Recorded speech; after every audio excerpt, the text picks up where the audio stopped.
I što ima ljudi, dobrodošli u novi video. Znam da inače ne radim ovakve videe, ali mislim da kao veliki indie fan moram pričati o ovome. Postoji animirana serija na YouTube koju je napravio kreator pod imenom Moro, koji inače radi animacije koje su crossover između indie igra i serija najviše. No ima tu i drugih stvari. Serijal o kojem želim pričati je Indie Cross. Kao prvo, Indie Cross je bio Friday Night Funkin' mod, ali kasnije to je postala prava animirana serija. Do sad postoje samo dvije epizode, prva traje 16 minuta, dok druga traje oko 49. Tako da vjerujem da će svaka epizoda trajati drugačije. Indie Cross je zapravo jedan veliki crossover najpoznatijih indie igara.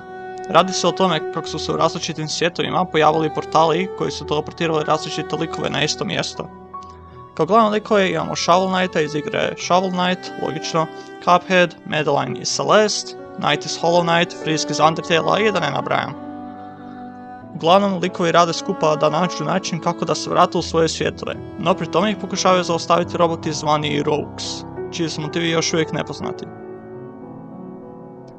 Rogues su antagonisti i originalni likovi u seriji.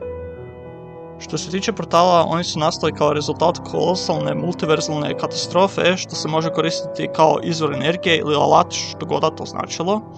I ako dođe u krive ruke, stvari se više neće moći popraviti. Ako se ne varam, to je manje više radnja, ne želim previše spoilerati u ovom videu. Zato kao veliki indie fan moram reći da mi se jako sviđa ta ideja gdje likovi iz drugih indie igra interaktuju međusobno. Također vrijedi spomenuti da ima mnogo poznatih glasova kao što su Michael Kovač kao Cuphead, što nije ni čudo jer lik se nalazi u skoro svakom indie projektu, Chloe Eves kao Madeline, Badeline i jedan od glavnih rogova Charlotte, Devil Artemis kao Shovel Knight i Gianni Matragrano kao nitko drugi nego naravno Gabriel iz Ultra Kill. Što se tiče ostalih stvari, animacija je odlična, fajtovi su odlični, muzika je apsolutno genijalna iz razloga što zvuči kao OST iz video igre, što ima jako puno smisla i zvuči fenomenalno. Humor je također smiješan, velika preporuka gledajte s titlovima. Sada, ako vas zanima, hoću li igrati neke igre odavde. Celeste je one shot sigurno, a za druge nisam baš siguran. Recimo Shovel Knight ima fakat previše dijelova, tako da to sigurno neću snimat. Tako da, ako ste veliki indie fan kao ja, velika preporuka.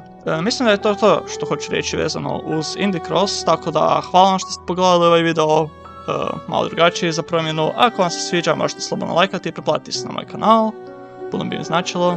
I do sljedećeg puta, vidimo se.